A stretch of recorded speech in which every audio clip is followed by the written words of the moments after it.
especiales de aprendizaje para el trabajo en la escuela. And Rachel, if you'd like to introduce Dr. Bienvenidos. Cada sesión será dictada por el doctor Irving I. Vega, profesor asociado de Neurociencia Translación de la Universidad del Estado de Michigan. Antes de llegar a MSU, el doctor Vega estudió biología en la Universidad de Puerto Rico y obtuvo su doctorado en biología celular y neurociencia en la Universidad Rutgers. Sus estudios también incluyeron una beca postdoctoral en neurociencia en la clínica Mayo Jacksonville. Habrá una encuesta para unirse a un estadio de memoria y Alzheimer's en los comentarios por la Michigan Center for Contextual Factors in Alzheimer's Disease. Gracias Rachel. Un placer estar con ustedes aquí en el día de hoy. Hoy vamos a estar hablando sobre cómo crear espacios de aprendizaje para el trabajo y la escuela. Al principio, durante esta charla, vamos a estar primero entendiendo la estructura biológica asociada con el proceso de aprendizaje y memoria. Es importante poner en contexto el aspecto estructural y la biología para así poder entender por qué es necesario desarrollar estos espacios de aprendizaje y trabajo, para así poder ser eficaz en el proceso de aprendizaje. Vamos a hablar sobre qué cosas podemos hacer y qué cosas no se deben hacer en estos lugares que van a estimular ese proceso de aprendizaje y desarrollar la memoria. Para comenzar, vamos a describir entonces cómo es que se divide en términos generales el cerebro humano. Es importante recalcar que voy a estar hablando en términos generales, un poco simplista, sobre lo que conocemos del proceso de aprendizaje y memoria. Si usted está interesado en ir en más detalle, voy a tener unas referencias al final de la presentación que usted puede buscar y así aprender más en su tiempo. Queremos desarrollar esto lo más simple y más general posible para poder estimular a usted para que busque más información. El cerebro lo podemos dividir en varias partes esenciales y son nuevamente a grandes rasgos. El área frontal es la área más anterior, la que está al frente de nuestro cerebro, y se conoce como el lóbulo frontal. El lóbulo frontal está encargado, y esto lo sabemos por lesiones a esas áreas del cerebro o por enfermedades que afectan esas áreas del cerebro, que entonces podemos entender las funciones que se pierden cuando áreas específicas del cerebro son afectadas. En el lóbulo frontal, debido a accidentes que personas han tenido o enfermedades que afectan esta área del cerebro, hemos podido asociar el lóbulo frontal a funciones ejecutivas. Estas funciones ejecutivas incluyen la regulación de emoción, planificar, el razonamiento y la resolución de problemas. El lóbulo frontal, para tener una relación, una asociación, es el que utilizamos cuando estamos en una situación difícil o una situación donde nos sentimos con estrés o con coraje y tomamos la memoria para pensar cómo reaccionar o cómo se debe reaccionar. Es nuestra parte social que también nos ayuda a controlar nuestras emociones. Cuando usted está en la carretera, está en la autopista y un carro le pasa por al frente y le corta y usted decide aguantar ese coraje y no decirle algo, su lóbulo frontal está funcionando. Lóbulo frontal, por tanto, es el que llamamos, el que está relacionado a eso que llamamos la madurez, desarrollar y ser maduro. En los niños, el lóbulo frontal cuando nacen no está bien desarrollado. Llega el tiempo de la madurez que nosotros hablamos según vamos adquiriendo edad. Y hasta los 25 años de edad, este lóbulo frontal sigue desarrollándose. Se entiende que las hormonas luego a personas más adultas también juegan un papel importante en modular todavía el desarrollo de este lóbulo frontal. Sin embargo, nuevamente, el lóbulo frontal es aquel que asociamos con la toma de decisiones, con nuestro juicio, y que está determinando o controla nuestro comportamiento.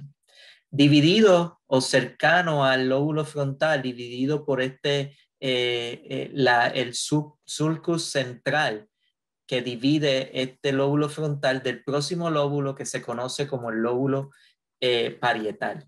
Y el lóbulo parietal es nuestra región sensorial, donde se procesa información sensorial tanto de el tacto, la temperatura, la presión o el dolor. El lóbulo parietal está enmarcado posterior al lóbulo frontal, y entre medio de ellos dos, del lóbulo frontal y el parietal, se encuentra la corteza, lo que se conoce como la corteza motora. Y es donde nuestros movimientos, la memoria de nuestro movimiento se almacena. Y voy a estar hablando de la corteza en un momento dado. Pero el lóbulo parietal, para enfatizar, es aquel que se encarga de procesar la información sensorial. Posterior al lóbulo parietal, en la parte de atrás de nuestra cabeza, en nuestro cerebro, se encuentra el lóbulo occipital. Y el lóbulo occipital es aquel que está encargado de procesar todos esos estímulos visuales que nosotros tenemos que recibimos. Ay, me acabo de dar cuenta, perdonen que esta parte está en inglés. Lo que quiere decir aquí es que procesa la parte visual y que está encargado de controlar nuestra interpretación en cuanto a la distancia, la localización, en 3 dimensiones, cómo nosotros nos encontramos, y también para identificar objetos. Desde los ojos va directamente por el nervio óptico hacia la parte de atrás más posterior del cerebro, que es el lóbulo occipital, encargado y especializado en ese proceso visual, que es tan importante en nuestro proceso de aprendizaje. Esta parte de aquí, aunque no pertenece a los 4 lóbulos principales, esta parte pequeña que se encuentra aquí debajo de estos lóbulos se conoce como el cerebelo o el cerebro pequeño, y es responsable de coordinar los movimientos. Es el área del cerebro que también, como el lóbulo frontal, se empieza a desarrollar después de nosotros nacer. Es la área que nosotros utilizamos para aprender a correr bicicleta. Y dicen, cuando usted aprende a correr bicicleta es algo que nunca se olvida. El cerebelo juega un papel importante en ese proceso de coordinación y aprendizaje, que luego esa memoria se guarda en la corteza motora.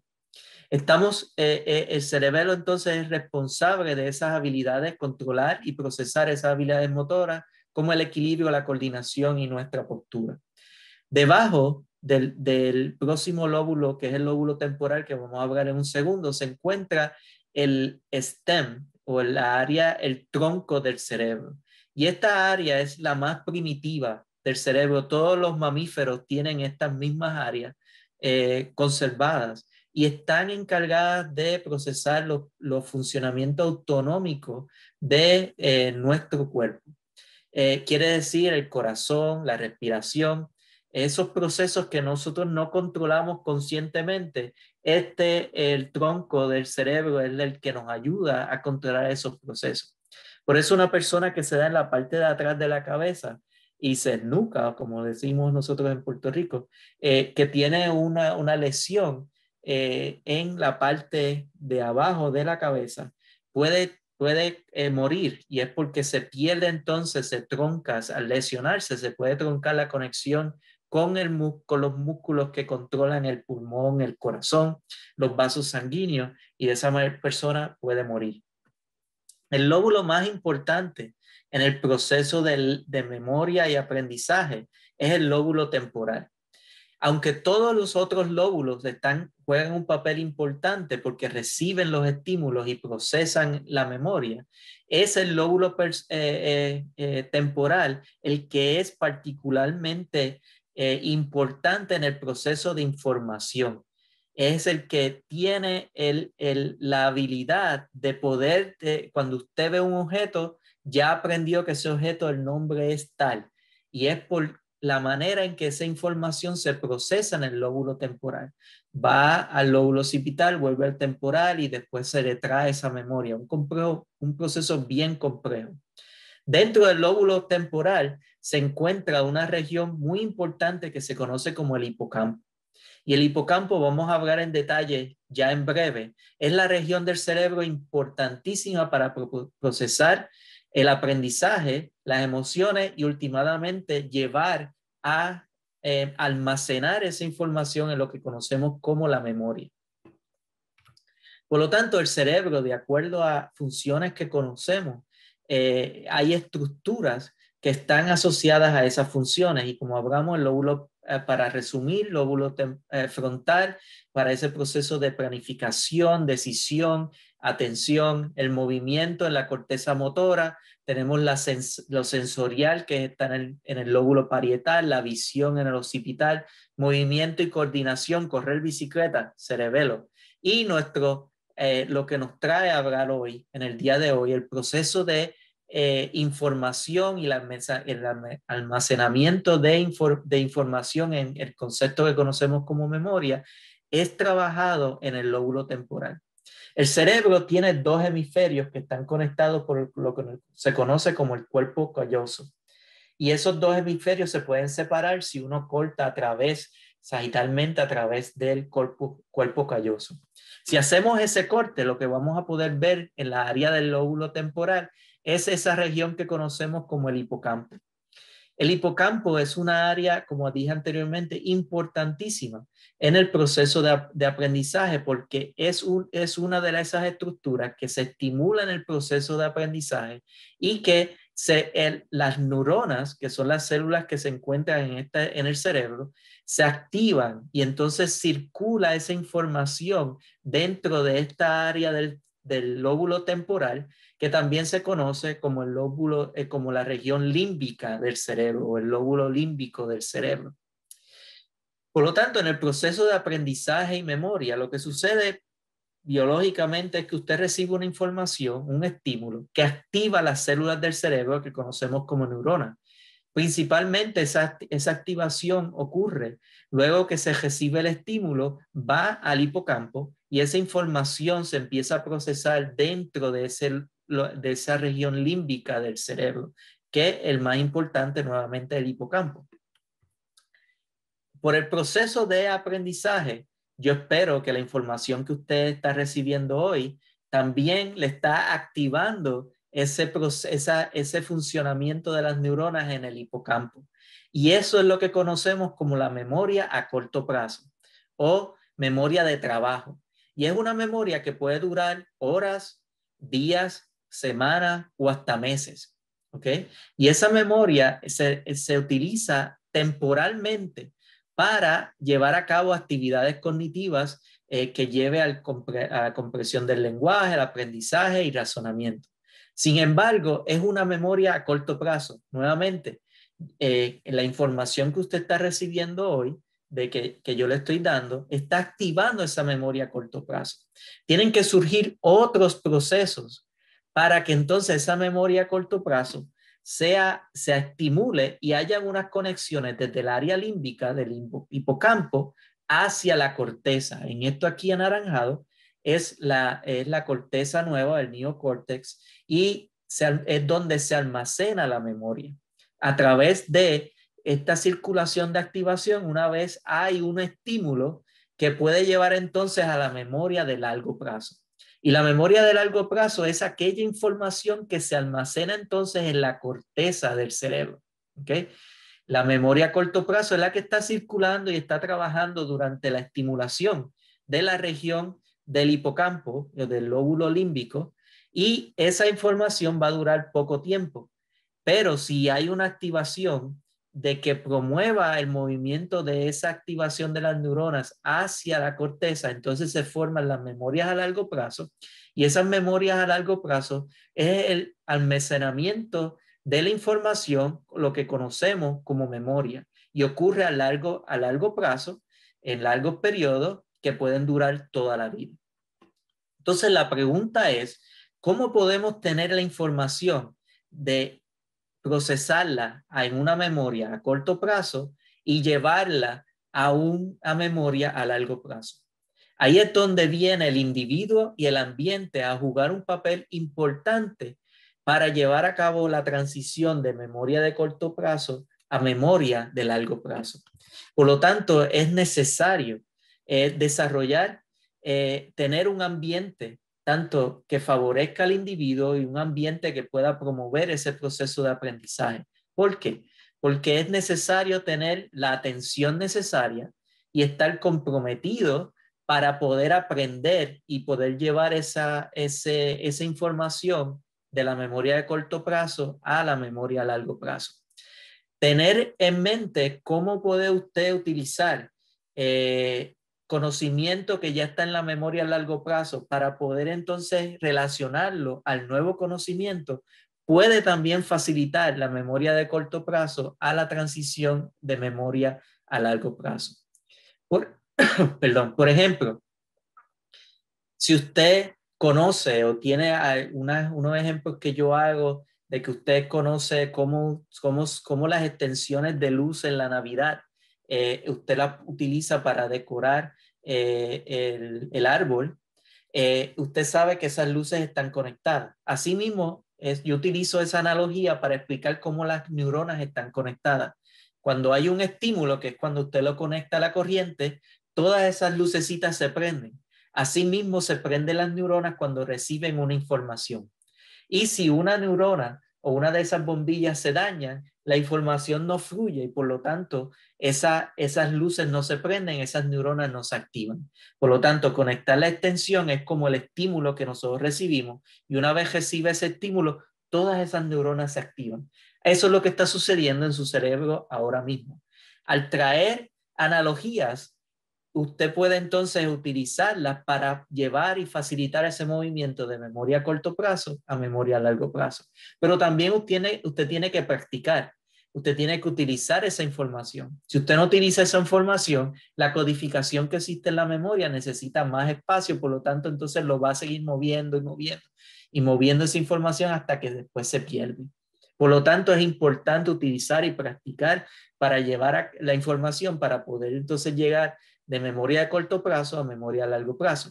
En materias, por ejemplo, como en la matemática, por eso es que dan ejercicios para practicar, para que el niño o la niña pueda entonces utilizar, cambiar ese pensamiento por practicar de memoria a corto plazo a memoria a largo plazo.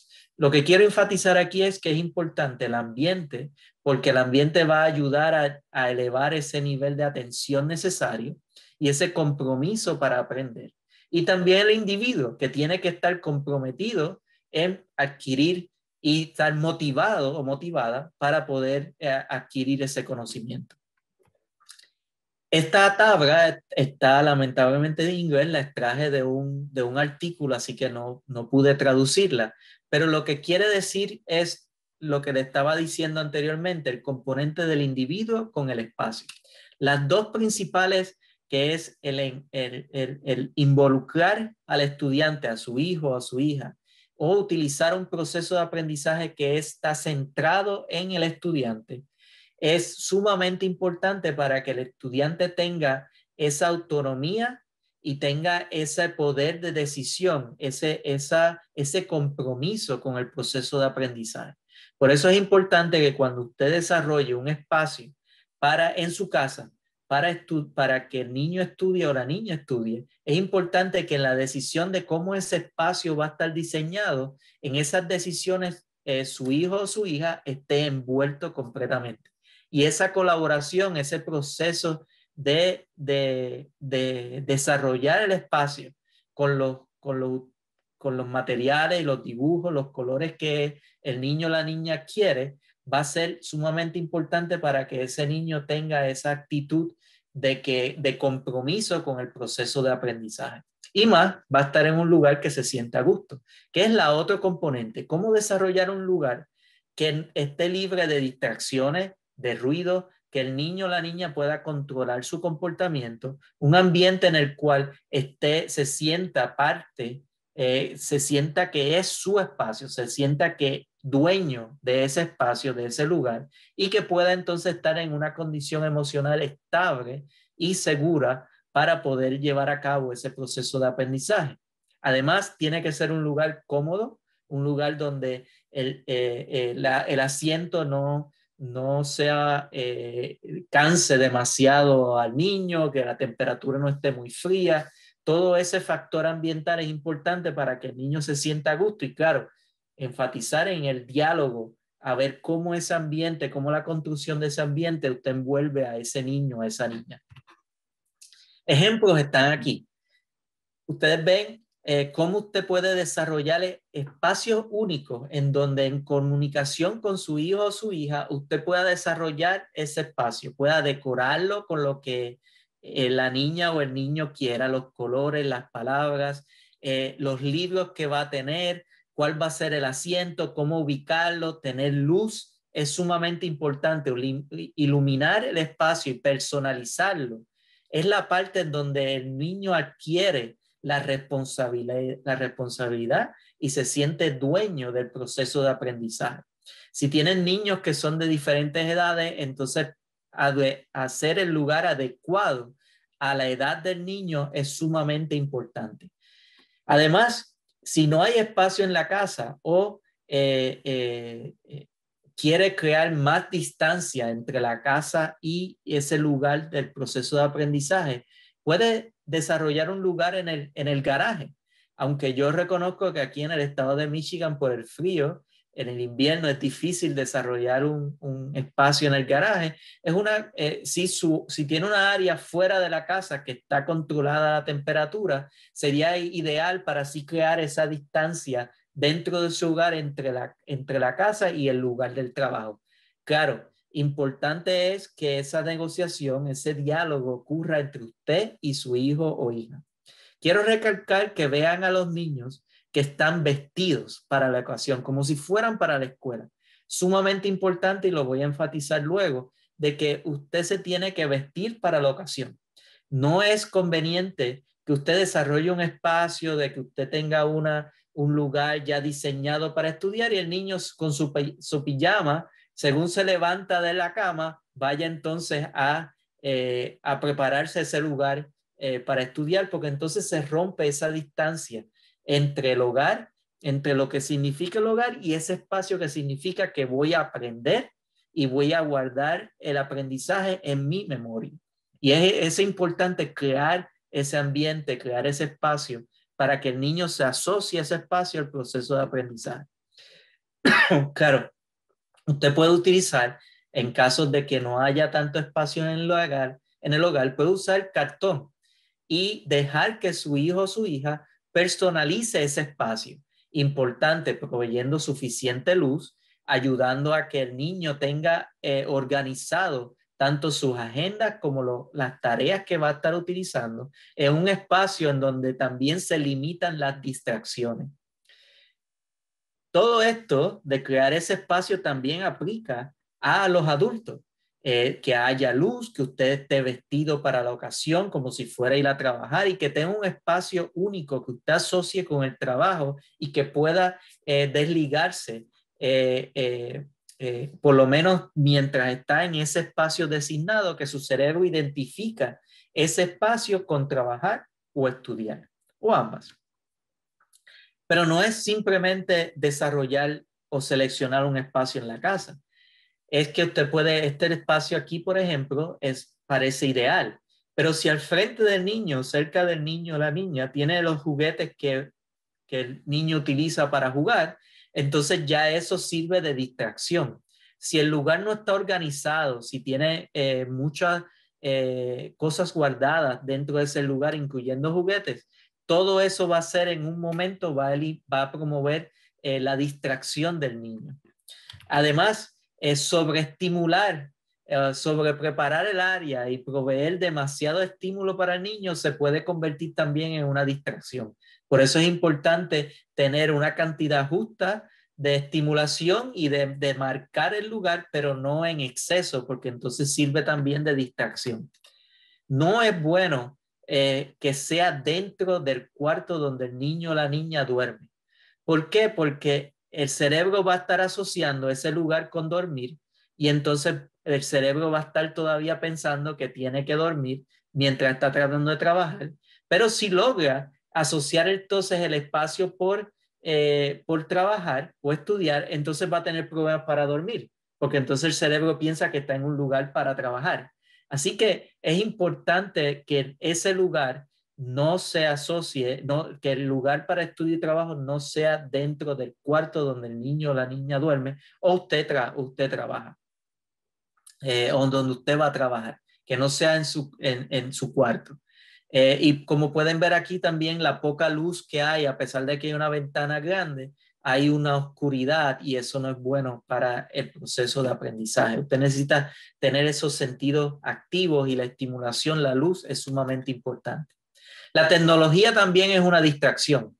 Por lo tanto, es importante que esos celulares se mantengan en una área. Usted llega a un acuerdo con su hijo o su hija para que ese celular quede en un lugar específico durante el día. Y crear una agenda de trabajo, vamos a ver eso en un momento dado, es importante y después que pase esa agenda de trabajo, entonces puede tener su celular. No al frente del televisor. Es porque es muy tentador para el niño entonces utilizar el control remoto para prender el televisor y ya es nuevamente otra distracción. Pero esto no es solamente para los niños, también para los adultos. Evitar usted estar en una área donde usted sabe que usted lo utiliza para ver televisión o para hacer otras actividades recreativas no es bueno porque usted también se puede distraer. Crear el espacio entre su área de trabajo y la área de estudio del niño es sumamente importante. Y de esa manera poder crear una distancia entre el trabajo del niño y su trabajo, si los dos están desde la casa. Esto es importante y se puede lograr si establecen en acuerdo, en mutuo acuerdo con su hijo o su hija, un itinerario de trabajo en donde se preparan para, como si fueran a salir a la escuela o al trabajo, desayunan juntos, se van a trabajar, cada cual a su lugar, ¿ok? Y después tienen hora de almuerzo, después tienen más trabajo y después terminan un horario específico en que terminan y van a la cena. Tener un horario ayuda a ese proceso. Claro, hay que tener flexibilidad y también hay que adaptarlo dependiendo de la edad del niño o de la niña. En resumen, es importante desarrollar un espacio con propósito, un espacio en el cual usted identifique que va a estudiar o a trabajar. Tener ese sentido de pertenencia es sumamente importante, que lo que quiere decir es que usted envuelva a su hijo o a su hija en el desarrollo de ese espacio. La iluminación es importante. La oscuridad es para dormir. La claridad es para trabajar, es para aprender. Así que es importante mantener ese lugar activo. Estar en un lugar de silencio y evitar distracciones. Inclusive puede desarrollar un letrero que diga no molestar. Eso pudiera ayudarle a usted y también a sus hijos durante ese tiempo para crear ese espacio y para que haya un respeto mutuo entre ambos, que se ha llegado a un acuerdo. Usted puede también llegar a un acuerdo en cuáles son las circunstancias que pueden interrumpirlo, porque tenemos que saber que a veces los niños necesitan ayuda, las niñas necesitan ayuda, y tiene que haber un acuerdo en qué son las situaciones específicas en donde se pueden interrumpir mutuamente. Desarrollando ese horario laboral o escolar regular es sumamente importante. Vístase para la ocasión. No vaya, no se quede con las payamas todo el día. Por favor, vístase como si fuera a trabajar o como si fuera a la escuela.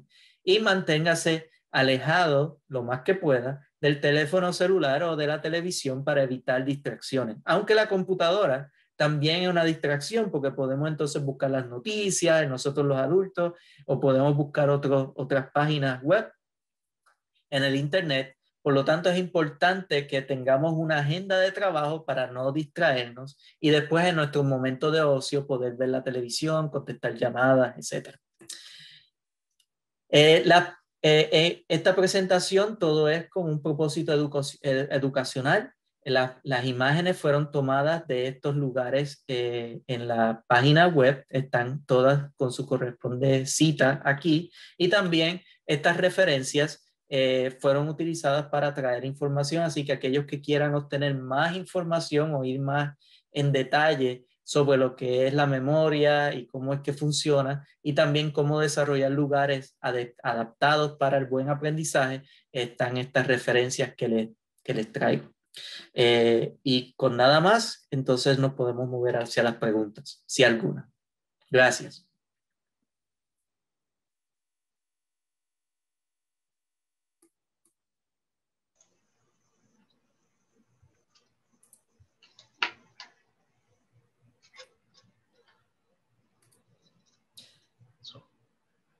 Gracias, Dr. Vega, for your amazing presentation once again. I don't see any questions in the chat. I know I'm breaking protocol right now, but I did want just to come in one more time and thank you for a excellent presentation, and we're really looking forward to next week as well. Yeah. Quiero mencionar que se va if you can put the link in Spanish for the survey. Quiero, para aquellos que vean la información después, vamos a estar en la próxima presentación también, promoviendo un enlace para que puedan llenar aquellos que estén interesados en aprender más sobre investigaciones clínicas. Es importante fomentar la diversidad en las investigaciones clínicas para que todos estemos representados. Es una de las misiones de nuestro centro para específicamente aumentar la participación de personas que están interesadas en la enfermedad, entender más de la enfermedad de Alzheimer, especialmente en la comunidad latina, que es una de las comunidades más afectadas por esta enfermedad. Así que aquellos que quieran ser parte de este directorio de personas interesadas en investigaciones clínicas, especialmente en la enfermedad de Alzheimer, pueden conectar, pueden llenar ese link y poder entrar a este directorio que utilizamos para llevar más información sobre esta enfermedad y investigación clínica. Thank you, Steve.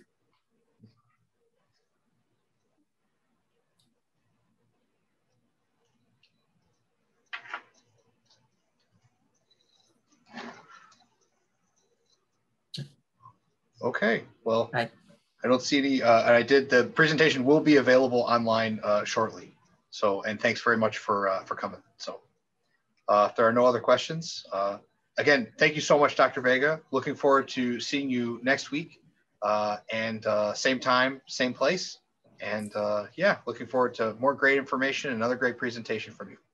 Thank you very much to you and for the opportunity from for the Grand Rapids Public Library. Thank you. It's our pleasure. Bye-bye.